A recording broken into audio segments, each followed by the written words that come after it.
What's something Singaporeans say about doing business in Indonesia that's completely wrong? You have a big market, you should sell more. How can be Singapore with 6 million people sell more than Indonesia with 200 million people? What is the biggest difference between Singapore and Indonesian customers that you've noticed? For Singaporean, our price point is very affordable, but for Indonesian, it's more premium. What do you think is your biggest mistake you've made for your business? I did not properly train my customer service. Many foreigners, when they try to expand to Indonesia, they kind of lose their money. And it's actually not for the reason that they think. So today, I'm at Boutique Singapore with over 300 brands that they carefully handpick their brand design, brand story, and also social responsibility. And I have two Indonesian founders who are going to tell us the truth about building a business in Indonesia. And this is no edit, no prep. So let's find out.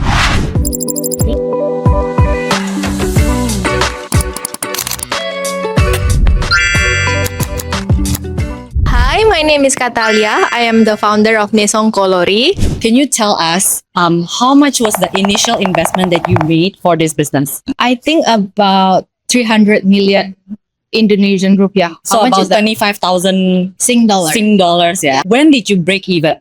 We broke even on our first event. Oh, first event. Yes, because we launched at an event, something like this, and we broke even because I think the concept is so new.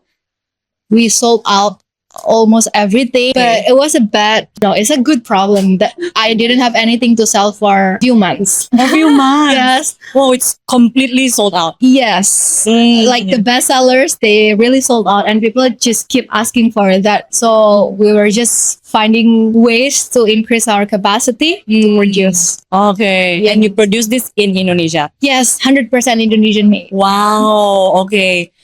Can you tell us what do you think made that first salam? I think the idea is new Okay. and it's something that people relate to. Hmm.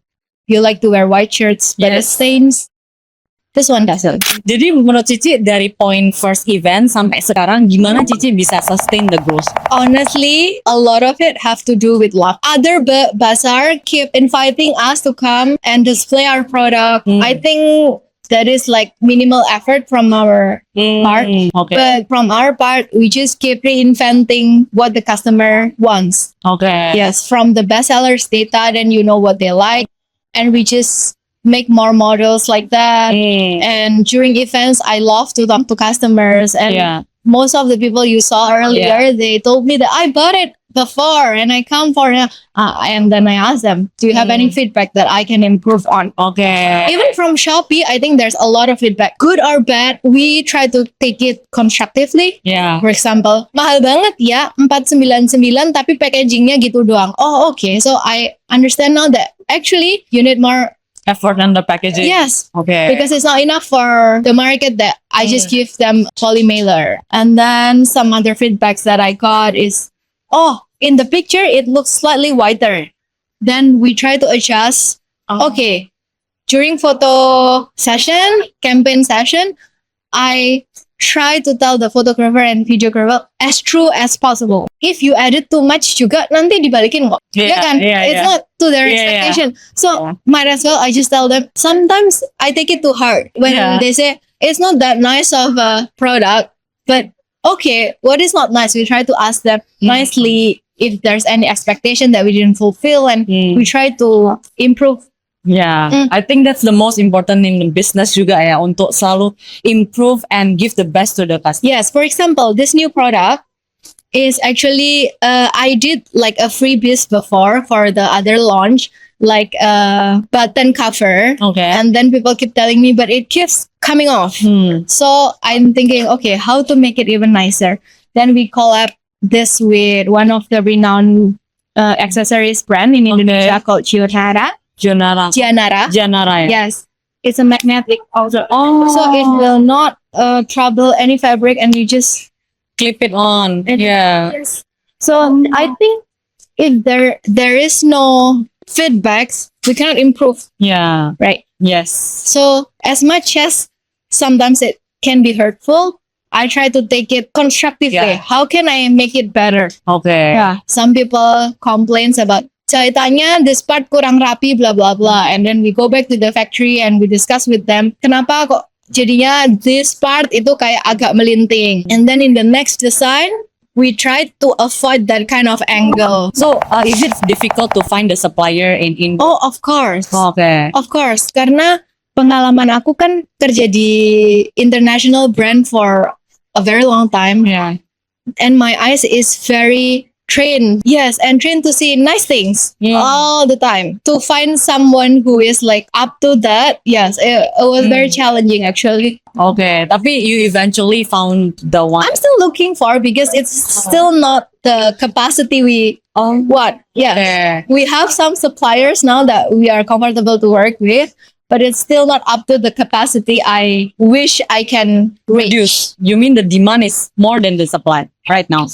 At the moment, I think it can be Bigger. expanded. Yes, if I have the capacity to do it, it can. Because oftentimes you still see in the Shopee it's sold out, meaning that there is. There is demand, but there's not enough suppliers. If you could start all over again, what would you do differently? I hear this too often, but yet I still fall for it. It's rapiin dulu operationnya. Okay. I was very focused on products, developing the right fabric, the right supplier and stuff. And I didn't have any employee when it was still in R&D, right? So Yeah. it was just me. So that operation part is kind of neglected. But then when the brand scales, I feel like killing myself sometimes. Because it's too hectic, yeah. Yes, it's hard to keep tracks of things when you don't have operation in order. So you think before you even start, you should get the operations right first? Yes. And also maybe from my background in Zara, Yeah.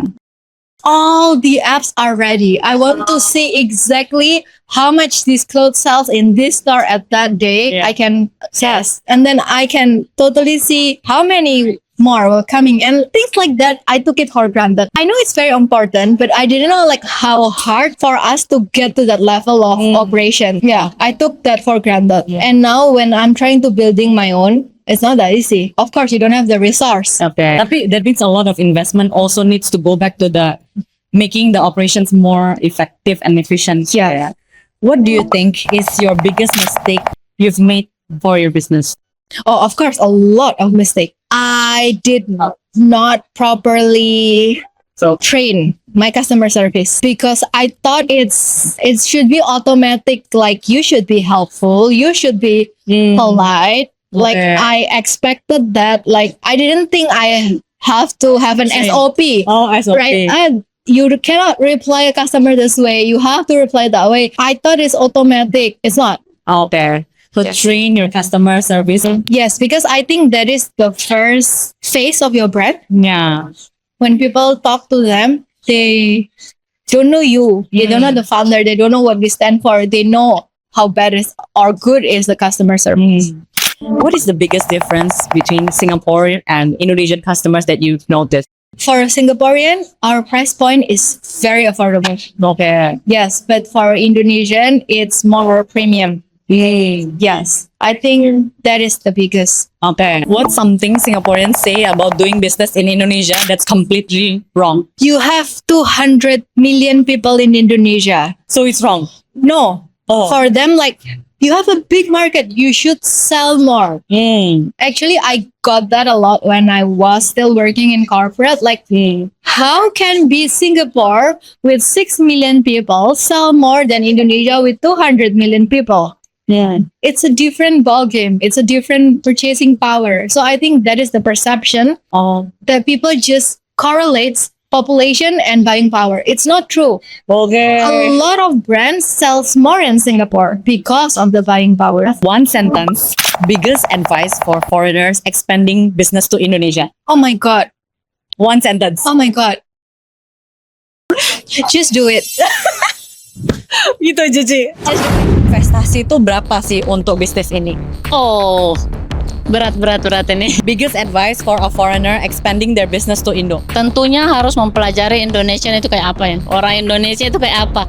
Karena benar-benar sebenarnya totally different dengan mindset orang Singapura. Titik mana sih Ci kayak langsung profit? Apakah dari event kah atau dari sosmed? Itu aja itu kayak offline online itu kayak kaki kiri kaki kanan lah, harus dua-dua berjalan bersama.